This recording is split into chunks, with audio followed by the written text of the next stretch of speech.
할렐루야, 한 주 동안 평안하셨습니까? 오늘은 선지서를 통해서 배우는 감정들 6번째 시간입니다. 5번째 감정, 수치심에 대해서 함께 말씀 나누도록 하겠습니다. 기도하겠습니다. 살아계신 하나님 감사합니다. 우리 가운데 함께 하시는 주님을 찬양합니다. 하나님 이 시간 주님 말씀하여 주시옵소서.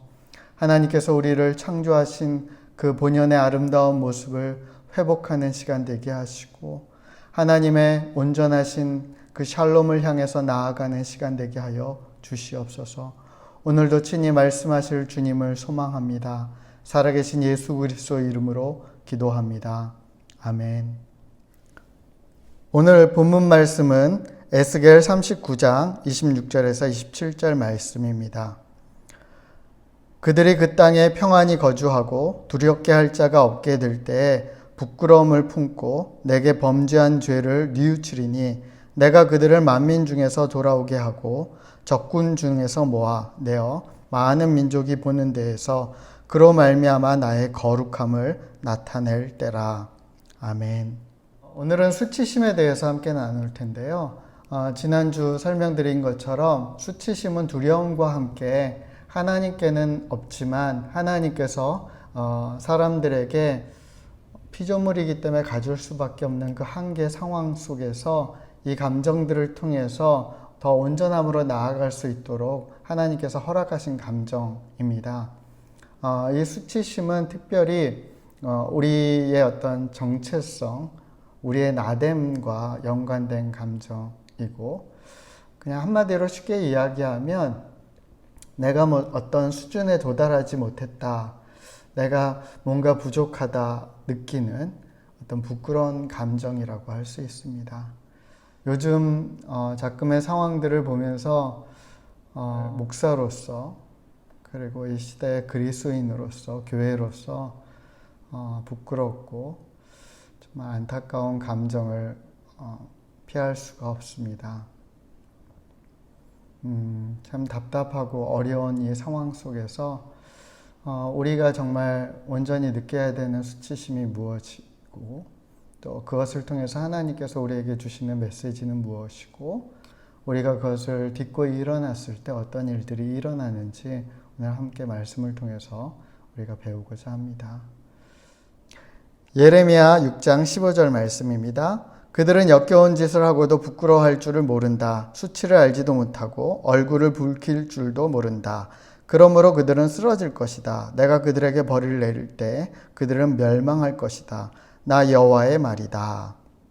그러니까 역겨운 짓, 더러운 짓, 죄된 어떤 행동을 하고도 부끄러워할 줄 모르는 사람들, 수치를 알지 못하는 사람들, 그런 사람들을 하나님께서는 결국에는 치실 수밖에 없다라고 경고하는 메시지입니다. 우리가 수치심을 좀 다루기 전에 좀 용어 정리를 좀 먼저 해보도록 하겠습니다. 그 수치심과 연관되는 또 하나의 감정은 죄책감인데요. 이 죄책감은 행동과 관련되어 있습니다. 그러니까 우리가 뭐 어떤 잘못된 행동, 죄악된 행동을 했을 때 느끼는 감정이 죄책감이고요. 반면 수치심은 존재적인 어떤 상태에 대한 감정입니다. 수치심은 정체성, 아이덴티티가 공격받을 때 나타나는 감정입니다. 그러니까 어떤 일이 생길 때마다 나의 정체성, 나의 수준이 이거에 못 미친다라고 느껴서 부끄러움을 느끼는 그런 감정이죠. 이 수치심은 어떤 느낌보다는 신념과 좀 연관되어 있는 감정입니다. 그러니까 수치감이 감정이라면 그 수치감 때문에, 수치심 때문에 내가 정말 좀 바보 같아, 내가 좀 모자란 것 같아, 나는 안 돼, 뭐 이렇게 판단하는 것은 좀 신념으로 흘러가는 것이죠. 근데 성경을 읽다 보면 이 죄책감과 수치심 이 두 감정이 사실은 많은 경우는 사실은 같이 동일 선상에서 다뤄지기 때문에 우리로 하여금 정말 수치의 상태에 이르게 하는 어떤 위험한 상태에 느끼는 감정이다. 이렇게 이해하면 좋을 것 같습니다. 하나님께서는 정말 아름답게 세상을 창조하셨고 특별히 인간들은 당신의 형상으로 너무나 귀하게 창조하셨고 하나님이 정말 만족하셨죠. 그럼에도 불구하고 인간이 죄를 저지르고 그래서 결국은 그 죄악됨으로 인해서 자신의 존재, 자신의 모습에 대해서 수치감을 느끼죠. 창세기 2장과 3장을 내용을 보면 처음에 하나님이 창조하셨을 때는 그냥 벗은 상태였지만 부끄러움을 전혀 느끼지 않는, 그러니까 벗고 있다라는 그 자체가 수치는 아닌 거죠. 그런데 죄악이 들어오고 인간이 잘못되고 하나님을 등지게 되자 그들이 벗고 있음에 대해서 두려워하게 되고 그리고 수치감을 느끼게 되었다라고 성경은 설명하고 있습니다. 이처럼 수치심은 우리로 하여금 뭔가를 벗어나고 우리 존재가 뭔가 훼손되고 있다는 것에 대한 경고 사인이라고 볼 수 있습니다. 스바냐 3장 5절 말씀입니다. 그 가운데 계시는 여호와는 의로우사 불의를 행치 아니하시고 아침마다 빠짐없이 자기의 공의를 비추시거늘 불의한 자는 수치를 알지 못하는도다. 그러니까 하나님의 그 의로우심으로 하나님은 아침마다 하나님의 공의로 우리를 비춰주신다라고 성경은 설명하고 있어요. 그러니까 하나님의 공의로우심으로 우리를 비추셔서 우리가 정말 하나님이 창조한 온전한 모습대로 살아가고 있는지 그런 상태인지 아니면 지금 벗어나 있는지 잘못된 길로 가고 있는지 우리의 존재가 좀 훼손되어 있는지 계속해서 비춰주시고 그 말씀은 우리가 스스로 좀 겸비해서 다시 온전한 모습, 다시 제대로 갖춘 모습으로 그렇게 준비되어 있기를 그 상태를 누리기를 원하신다라고 설명하고 있죠. 그런데 불의한 자는 그럼에도 불구하고 수치를 알지 못한다. 자기가 벗어나 있는 것, 자기가 훼손되어 있는 것을 알지 못한다라고 말씀합니다. 어떤 사람들이 불의한 자일까요? 히브리어를 찾아보니까 불의한이 압발이라는 단어, 이 도덕적인 악한 상태를 의미하는데요. 이 압발은 아발에서 왔어요. 그러니까 왜곡되다라는 의미에서 왔어요. 그러니까 불의한 자라는 것은 왜곡시키는 사람들이라는 거예요. 사실을 곡해하는 사람, 있는 그대로 받아들이지 못하고 거부하는 사람, 그것을 다른 시각으로 삐뚤게 보는 사람, 그런 사람이 압발인 거예요. 불의한 사람. 그런 사람들은 자기가 지금 잘못된 상태임에도 불구하고 그것을 깨닫지 못한다라고 성경은 말씀합니다. 그 사람들은 그래서 어떤 일들을 행하냐면 이사야 25장에 보면 이 산에서 모든 민족의 얼굴을 가린 가리개와 열방 위에 덮인 덮개를 제하시며 사망을 영원히 멸하실 것이라 주 여호와께서 모든 얼굴에서 눈물을 씻기시며 자기 백성의 수치를 온 천하에서 제하시리라. 그러니까 그런 불의한 사람, 왜곡시키는 사람들이 자기의 어떤 존재적인 아이덴티티가 훼손되어 있는 것을 인정하지 않기 때문에 하는 행동 중에 하나는 가면을 쓰는 거예요. 덮어버리는 거예요. 자기의 더러운, 죄로 인해서 더러워진 상태, 자기가 하나님을 떠나 있는 상태, 그래서 정말 추하고 더러운 상태를 유지하는 그런 모습들을 가면으로 덮는 거예요. 불안하고 두렵고 슬픈 모습들을 가면으로 덮는 거예요. 그리고 자기는 수치가 없는 것처럼, 부끄러운 것이 없는 것처럼 그렇게 사람들 앞에 등장하는 거죠. 근데 하나님께서 그것을 제하실 것이다. 그것을 제해야지만 수치가 제해질 수 있기 때문에 그렇다라고 설명하고 계세요. 요한계시록에서는 흰옷을 사서 벌거벗은 수치를 보이지 않게 하라라고 말씀하세요. 그러니까 흰옷을 입어서 벌거벗은 수치를 가리워라. 어떻게 보면 아까 말씀의 그 가면과 좀 비슷한 거 아닐까 싶은데 이 말씀은 좀 다른 관점에서 설명하고 있어요. 19절에서 이제 부연 설명하고 있는데요. 내가 사랑하는 자를 책망하여 징계하노니 그러므로 네가 열심을 내라 회개하라 라고 말씀하세요. 그러니까 흰옷을 사서 입는다라는 것은 단지 가면을 쓰고 덮개로 덮어서 수치를 그냥 가리우는 정도가 아니라 회개하는 거예요. 죄를 씻어내는 거예요. 죄를 덮어서 없애게 하는 거예요. 하나님께서는 우리에게 요청하시는 것은 단지 가면이 아니라 거룩한 옷을 입는 거죠. 회개하여서 죄의 문제를 해결하는 거예요. 우리의 더러워진 상태, 부끄러운 상태로부터 우리가 벗어나기를 원하시는 거죠. 이 왜곡시켜서 수치를 그대로 가져가는 사람들의 또 다른 모습은요, 교만함이에요. 아까 그 가면을 쓸 때는 자신의 어떤 그 부끄러운 모습, 그래서 열등감을 느끼는 어떤 포인트들을 덮는 것이라면 이 교만은 또 반대의 극부의 모습인 거예요.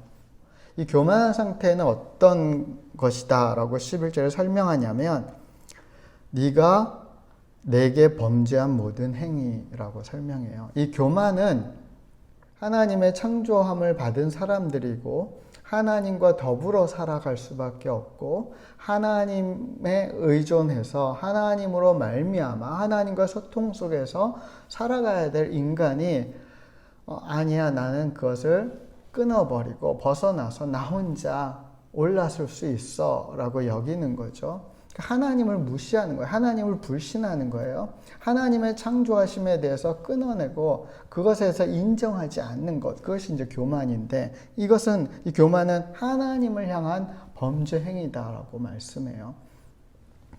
그러니까 자신의 어떤 상태, 내면의 상태, 아이덴티티, 무너져 있는 상태를 인정하지 않는 사람, 왜곡시키는 사람들 중에 또 다른 무리들은 이 교만을 통해서 하나님을 대적함을 통해서 자기의 그런 온전치 못함을 커버하려고 하는데 결국은 그것은 무너질 수밖에 없다. 12절 내용을 계속 보시면 내가 공고하고 가난한 백성을 너의 가운데서 남겨두리니 그들이 여호와의 이름을 의탁하여 보호를 받을지라. 공고하고 가난한 백성, 이게 이제 신약으로 가서는 마음이 가난한 사람들이에요.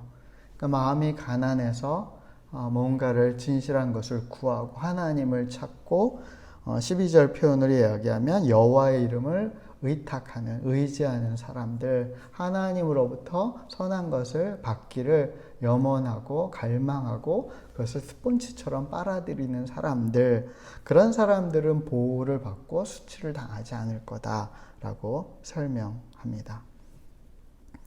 수치심은 건강한 수치심도 있고요. 해로운 수치심도 있습니다.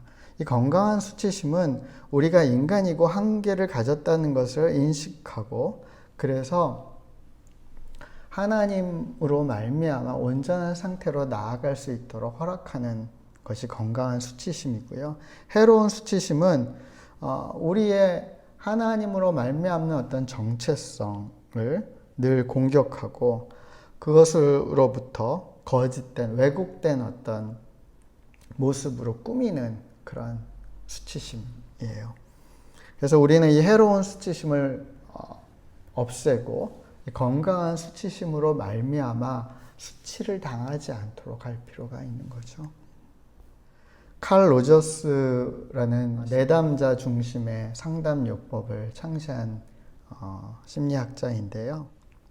그러니까 내 자신을 있는 그대로 받아들이는 것, 그것이 좀 부족하고 한계가 있고 연약하고 안타까운 모습일지라도 그것을 받아들일 때 진정한 변화가 있고 내가 수치감을 느끼게 했던 그 문제로부터 사실은 우리가 딛고 일어날 수 있는 거죠. 그 수치를 벗어날 수 있고 온전함으로 나아갈 수 있는 것입니다.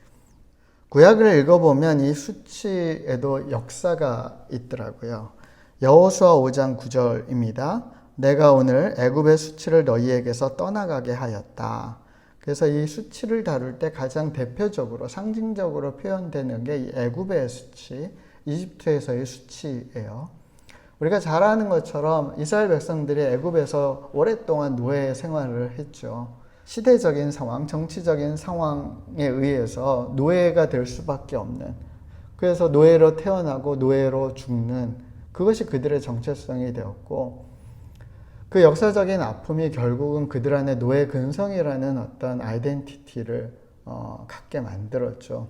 하나님께서는 이스라엘 백성을 그 애굽으로부터 출애굽시키실 때 단지 몸의 출애굽, 그냥 그것으로부터 벗어나는 출애굽, 물리적인 출애굽, 정치적인 출애굽에서 끝나는 것이 아니라 그 애굽의 수치로부터 벗어날 수 있도록, 그 노예의 어떤 아이덴티티로부터 벗어날 수 있도록 하셨다라고 성경은 설명하고 있어요.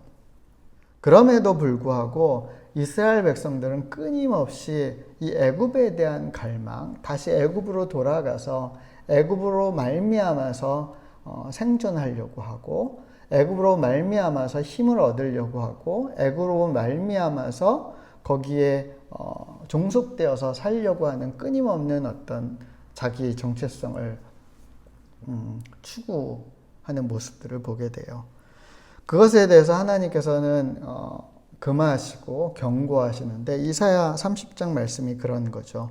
1절을 보시면 그들이 계획을 하지만 하나님으로 말미암지 않고, 언약을 맺지만 하나님의 영으로 말미암지 않는, 그러니까 하나님과 전혀 동떨어진, 하나님과 단절된 상태의 어떤 존재 양식을 갖게 되고, 그것이 그들에게 죄의 조열을 더하는, 수치 속으로 더 깊이 들어가게 만들었다라고 설명하세요. 그러면서 그들이 바로의 세력 안에서 대신 스스로 강하게 만들려고 하고 애굽의 그늘에 피하려고 하는데, 그렇게 애굽으로 내려가고 바로의 세력 안에 들어가려고 하는, 그것을 통해서 그들은 수치를 벗어나려고 하지만 오히려 그 자체가 그들에게 수치가 되고 그들을 더 노예화시킨다라고 성경은 분명하게 밝히 보여주죠. 그래서 너희가 애굽의 그늘에 자꾸만 피하면 피할수록 너희의 수욕, 치욕이 될 거다, 수치가 될 거다라고 설명해요. 그럼에도 불구하고 이스라엘 백성은 그 일들을 자꾸만 반복해요. 오늘날 우리도 사실은 이 동일한 메타포가 적용될 수 있죠. 애굽이 이 세상의 어떤 권세, 하나님의 말씀, 하나님의 원리와 반대되는 세상의 어떤 지배 원리들, 그런 것에 우리가 굴종하려고 하고, 그것에서 우리가 함께 속고 속이면서 어찌됐건 살아내려고 하는 모습들, 사실 그게 이스라엘 백성들 가운데 있었던 모습이었고, 그것이 결국은 우리를 존재적으로 무너뜨리게 하고 우리를 이 세상의 노예화시키고, 그래서 굴종하게 되고 수치 속으로 더 깊이 들어가게 되고, 하나님께서 그것을 하지 말라라고 계속해서 경고하시는 거죠. 너희는 그런 존재가 아니다.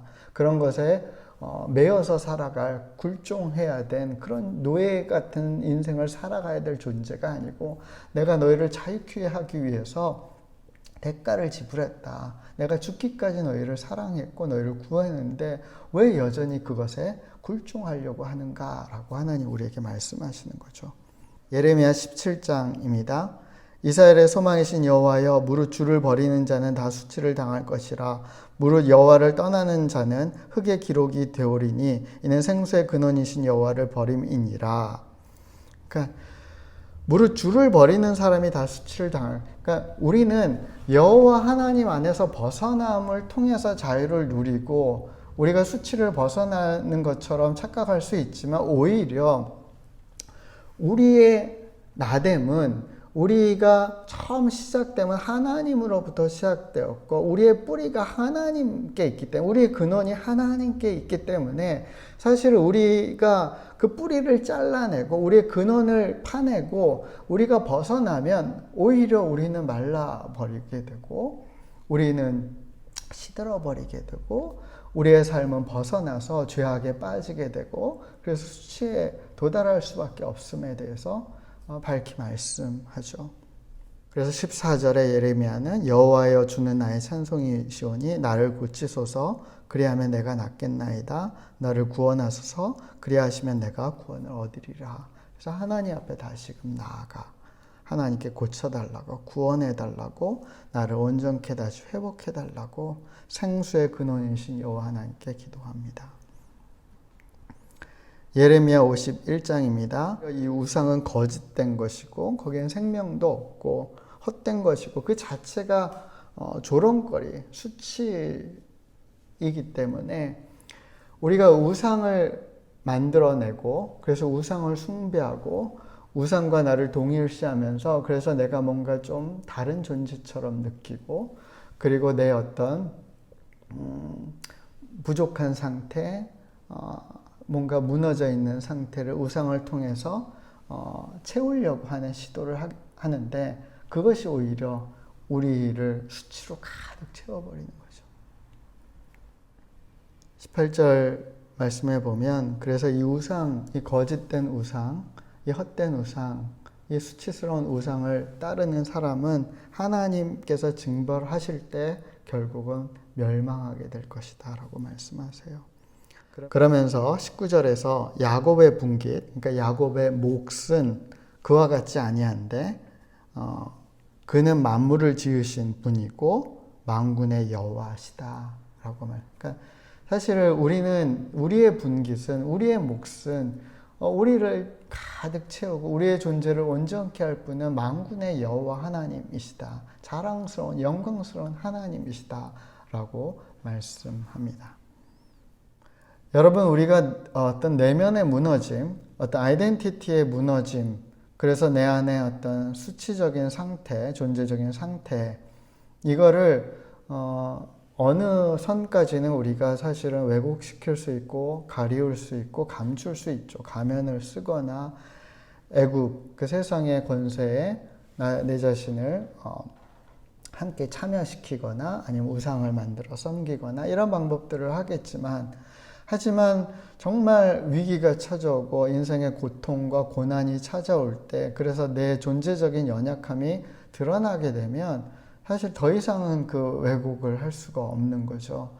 그럴 때 보통 많은 경우 사람들은 태세 전환에서 책임 전가를 하기 시작해요. 가면을 썼던 사람들이 가면이 찢겨지자 오히려 자기 연민이나 아니면 다른 대상에게 그 책임을 묻거나 애굽 때문에 그렇다라고 하거나 아니면 우상화시켰던 그 문제가 나를 이렇게 무너뜨리고 있다라고 그렇게 태세 전환을 하고 마치 예수님을 향해서 십자가에 못 박아라 뭐 돌을 던지는 그 성난 군중들처럼 우리는 어떤 대상, 어떤 사건, 어떤 세력, 어떤 모습에 우리의 어떤 수치감을 전이시켜 버리죠. 하지만 진짜 문제를 우리가 극복하고 나오려면 우리의 존재가 정말 회복되려면 이걸 인정해야 돼요. 에스겔 말씀처럼 네가 자신 때문에 나라들의 목전에서 수치를 당하리니. 그러니까 결국 수치를 당하게 되는 것은 나의 선택, 내 책임인 거예요. 그거를 우리가 인정할 필요가 있어요. 이게 내 탓이구나. 이것이 나 때문에 나는 이 수치 상태에 머물러 있구나. 나의 죄악된 어떤 욕심 아니면 선택 때문에 내 정체성이 이렇게 무너져 있구나. 하나님의 창조하시고 온전하심을 내가 잃어버리고 이렇게 무너져 있구나. 이것을 인정할 때 온전한 변화가 시작되는 거죠. 그리고 우리는 하나님을 비로소 발견할 수 있게 돼요. 내 안에 하나님의 형상으로 그리고 내 삶 가운데 역사하시는 하나님의 그 모습을, 그 영광스러운 모습을 우리는 알게 되죠. 히브리서 10장 말씀에 보면 그분은 하나님의 집을 다스리는 위대한 대제사장이시고 23절 말씀을 보니 약속하신 것을 지켜내시는 신실하신 분이세요. 그렇기 때문에 그분께 우리가 소망을 갖고 22절 말씀처럼 진실한 마음, 정직한 마음, 확실한 믿음을 가지고 우리는 하나님께 나아가야 합니다.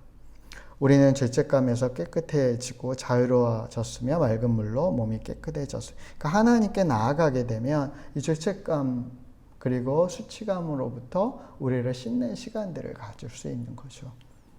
다니엘의 기도를 보면 다니엘이 이 수치감을 느낄 때 어떤 모습으로 하나님 앞에 나아가고 기도했고 그리고 그것을 극복하는지를 참 잘 보여주고 있습니다. 다니엘 9장 7절에서 19절 말씀이 다니엘의 기도인데요. 그 중에 앞부분과 뒷부분만 좀 요약해서 보도록 할게요. 주여, 공의는 주께로 돌아가고 수치는 우리 얼굴로 돌아옴이 오늘과 같아서 유다 사람들과 예루살렘 거민들과 이스라엘이 가까운 곳에 있는 자들이나 먼 곳에 있는 자들이 다 주께서 쫓아내신 각국에서 수치를 당하였사오니 이는 그들이 주께 죄를 범하였음이니이다. 주여, 수치가 우리에게 돌아오고 우리의 왕들과 우리의 고관과 조상들에게 돌아온 것은 우리가 주께 범죄하였음이다. 여러분, 다니엘의 정치적인 어떤 라이벌들, 다니엘을 적처럼 여기는 경쟁자들이 타겟팅하고 문제를 찾으려고 아주 혈안이 됐던 사람이었어요. 하지만 그에게 흠을 찾을 수 없었던 사람이에요. 그럼에도 불구하고 다니엘은 자기와 같은 민족인 이스라엘 백성들의 그 죄악의 문제를 함께 끌어안고 우리의 죄 때문에 우리가 이 수치를 당하였다라고 애통하며 기도합니다. 이것이 우리에게 꼭 필요한 자세인 거죠. 지금 오늘날 여러분, 우리 사회가 자꾸만 책임 전가하고 누구 탓, 뭐 정부 탓, 뭐 교회 탓, 이념 탓, 뭐 시스템 탓, 법령 탓, 뭐 뭐 수많은 이야기들을 하고, 심지어 교회 그리고 크리스찬들, 목사들까지도 이에 질세라 계속해서 문제 제기하고 탓을 하고 사람들을 정죄하는 일들을 하고 있는데, 여러분, 우리가 그것을 멈추고 다니엘처럼 기도할 필요가 있는 거죠. 하나님, 우리의 죄 때문에 우리가 이 위기를 만났습니다. 하나님, 우리의 죄악 때문에, 우리의 불신 때문에, 우리의 탐욕 때문에, 우리의 안일함 때문에, 우리의 무관심 때문에 하나님, 이 위기를 우리가 만났습니다.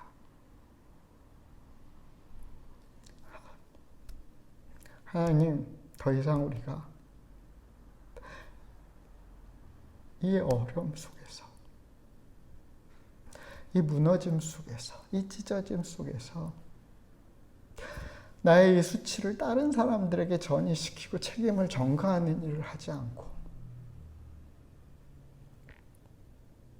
하나님, 다니엘처럼 내가 죄를 져서 내가 하나님을 의지하지 못해서 내가 하나님의 말씀과 언약을 신뢰하지 못하고 내가 다른 사람들을 제대로 사랑하지 못하고 용납하지 못하고 내가 너무 쉽게 다른 사람들을 판단하고 편가르고 정죄함으로 하나님, 이 위기를 우리가 만나고 있습니다.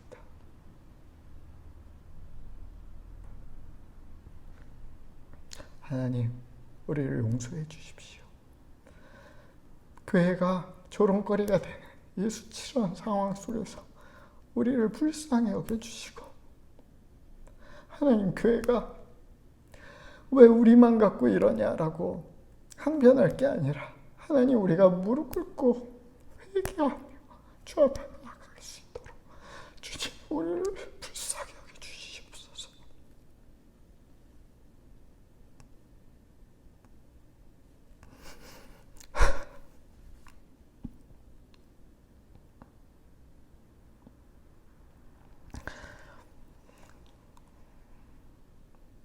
18절입니다.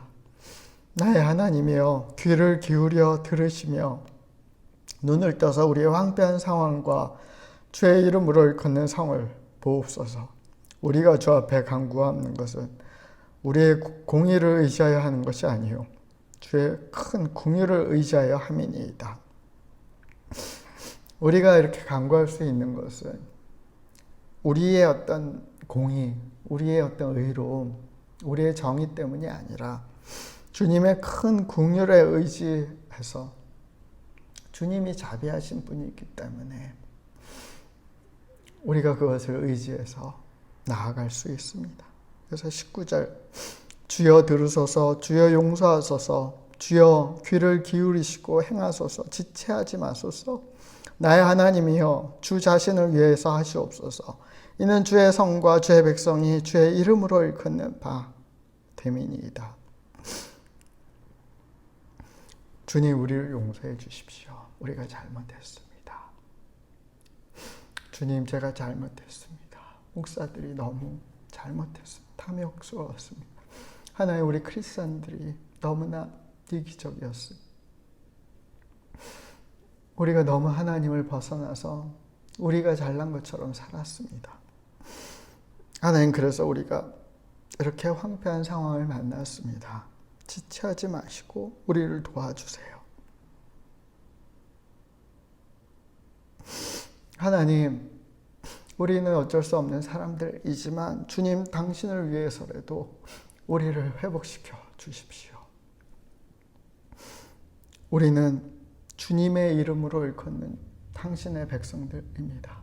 주님 우리를 회복시켜 주십시오. 당신의 이름으로 일컫는 백성답게 다시금 일어날 수 있도록 우리의 존재가 변화될 수 있도록 주님 우리를 회복시켜 주시옵소서. 다니엘은 이렇듯 하나님 앞에 나아가서 무릎 꿇고 이스라엘 백성들 가운데 임한 그 수치스러운 상황, 바벨론 포로로서 살아가는 그 절망스러운 상황에 대해서 이것이 우리의 죄악 때문이라는 것을 인정하고 고백하고 회개하고 하나님의 도우심을 구하고 정말 이제는 하나님의 이름으로 일컫는 정말 하나님의 영광스러운 백성으로 회복해 달라고 기도합니다. 고린도전서 15장 말씀에 사도 바울은 자기의 아이덴티티, 자기의 자신됨은 오직 하나님의 은혜로 된 것이다 라고 선언합니다.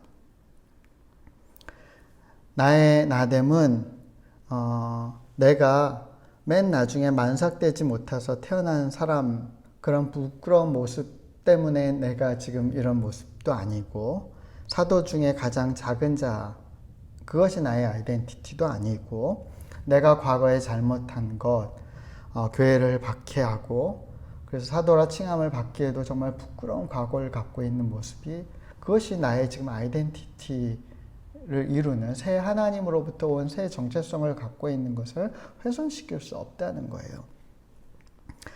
그리고 또 다른 측면에서는 내가 막 정말 사도 중에서도 많은 크리스찬 중에서도 더 많이 수고하고 애쓰는 것 그것조차도 사실은 하나님이 부여하신 아이덴티티에 영향을 끼칠 수 없다는 거예요. 그러니까 나의 나됨은 오직 하나님의 은혜로 되는 거예요. 하나님의 창조하심으로 되는 거예요. 하나님의 성령의 인치심으로 되는 거예요. 예수 그리스도의 십자가의 죽으심과 부활하심을 통해 그 구원하심을 통해서 완성된 거예요. 내 노력으로도 어떻게 가감할 수 없는 거고 나의 태어날 때부터 지금까지 살아온 어떤 모습의 어떤 과오로 인해서 부끄러운 모습들 아니 과거 행적들 그것이 어떻게 이 아이덴티티를 훼손시킬 수 없다는 거예요. 오직 하나님의 은혜가 나를 나되게 한다는 거예요. 그러니까 우리가 하나님의 은혜 안에 있으면 하나님 안에 내가 온전히 거하고 있으면 하나님과 동행하고 있으면 나는 하나님이 의롭다 하시는 온전한 그 정체성을 온전하게 누릴 수 있는 거죠. 믿음의 주여 또 온전케 하시는 이인 예수를 바라보자.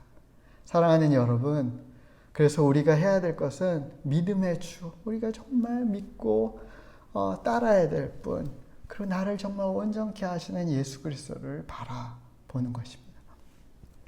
그는 그 앞에 있는 기쁨을 위해 십자가를 참으사 십자가의 그 수치를 그 부끄러움을 참고 개의치 않음을 통해서 하나님 보좌 우편에 앉는 하나님과 모든 것을 다스릴 수 있는 영광스러운 모습, 영광스러운 존재로 그렇게 쓰신 것처럼 우리 또한 그 온전케 하시는 예수 그리스도께 동참함을 통해서, 그를 바라봄을 통해서, 그와 함께 공동 상속자로 참여함을 통해서 우리 또한, 우리는 지금 여러 가지 수치를 당하고 여러 가지 어려움을 당하고 여러 가지 환난을 당하고 그리고 정말 한계와 연약함 속에서 어찌할 바를 모르는 존재지만, 거기에 함몰되는 것이 아니라 오히려 주님과 함께 일어나서 하나님의 영광스러운 백성으로, 하나님의 자녀로 그렇게 세워지고, 그래서 주님과 함께 이 땅을 통치하는 왕 같은 제사장으로